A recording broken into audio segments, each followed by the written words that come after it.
Changing a car's oil on a regular basis is essential for every car.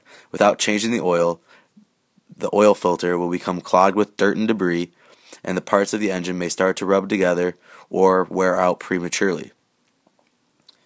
Changing the oil on your car on a schedule, either every 6 months or every 3,000 miles, is what is recommended by most car manufacturers. Step 1. Gathering the required tools. Basically, 6 tools are required to finish the changing of any car's oil and oil filter. What is recommended is protective gloves, the correct oil type and oil filter found in the car's owner's manual, an oil pan to drain the waste oil into, a ratchet or wrench set, which may need to be either standard or metric depending on your car's manufacturer, a strap wrench to remove the oil filter, and a car jack to lift the car into the air for access to the oil filter and drain plug. After collecting all of the tools, start the car for about 1 or 2 minutes to warm the oil to decrease viscosity. This will help the oil run freely out of the car and drain in a small amount of time, versus if it was thick, it would drain very slow out of the drain pan. It is also essential to block the tires of every car to ensure safety so that the car does not roll forward or backwards while you are under the car performing the removal or reapplication of the drain plug and oil filter. Step 3. Jacking the car into the air. Check the owner's manual to find the best recommended place to jack your car from. Usually a jack will be located in the trunk of your car in the spare tire compartment, or you can use an aftermarket jack found at any hardware or store that supplies car goods.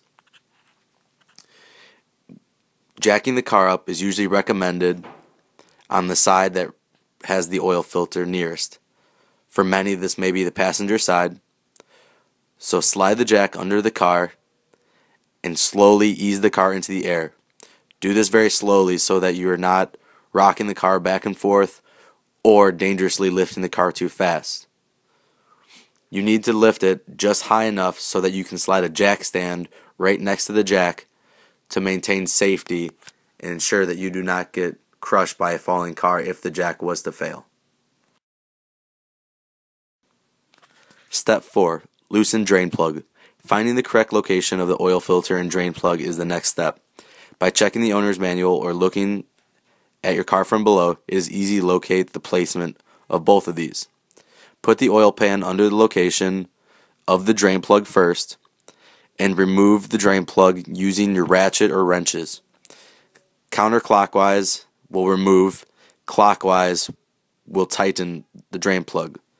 Be sure to put the oil pan a few inches behind the location of the plug because the oil will spurt out quite a few inches, so you do not want to cause a spill or make a mess of the waste oil. Once all the oil has drained from the drain oil pan, you will now need to remove the oil filter. Using your strap wrench, fasten it around the oil filter found attached to the lower half of the engine, and also counterclockwise turn the oil filter and remove it. When it comes down, make sure that the oil filter is upside down, otherwise excess oil that is already located in the filter will fall out. This is a step where it can easily drain on your hand, so be careful while removing the oil filter and place it right into the drain pan when you're done to finish out draining.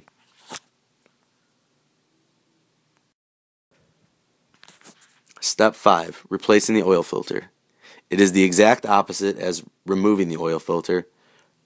Grab the new filter out of the box, and as an added precaution, a tip that I have is use some of the old motor oil located out of the old filter and lubricate the new gasket on the new oil filter by rubbing around the black O-ring. This will ensure a tight fit around the engine block and make sure that you do not have any oil leaks after you complete the oil change. So fasten the oil filter by turning clockwise onto the threaded stem of the engine block and tighten it hand tight. Once it is hand tight, twist it an additional half turn to ensure that there will be no leaks. Step 6. Adding the new oil. Be sure that the drain plug and oil filter have been tightly secured to your car, that you have lowered your car down safely and slowly, that all tools are removed from underneath your car, that the blocks have been removed from your tires, and that everything is neatly put away before adding new oil to your car. Locate the oil port on the top end of the engine under your hood, and this is where you will add your new oil. The type of oil that you should add will be found in any owner's manual or sometimes located under the hood of the car on a sticker. Most cars take around 4 quarts of oil, but this varies, so make sure that you check with your manufacturer or you search online. Slowly add in the recommended amount. Once you have added the recommended amount by the manufacturer, make sure that everything is neatly put away, that everything is securely fastened to the engine, including the dipstick, the drain plug, and the oil filter, and proceed to turn your car on for about 10 seconds. It is recommended to give your car a little bit of gas, not over revving it, but just accelerating the car a little bit. Once you have done this, turn your car off and check under your car for any possible leaks. If there are any leaks, it will be very easy to tell where it is coming from, either the drain plug or the oil filter. Once you have identified the leak location, go back under the car, repeating the steps of blocking the tires and safely jacking the car up, and tighten either the drain plug or the oil filter so that the leak will be stopped. After you do this, your oil change should be complete, and be sure to dispose of your waste oil in the drain pan safely in an environmentally friendly way.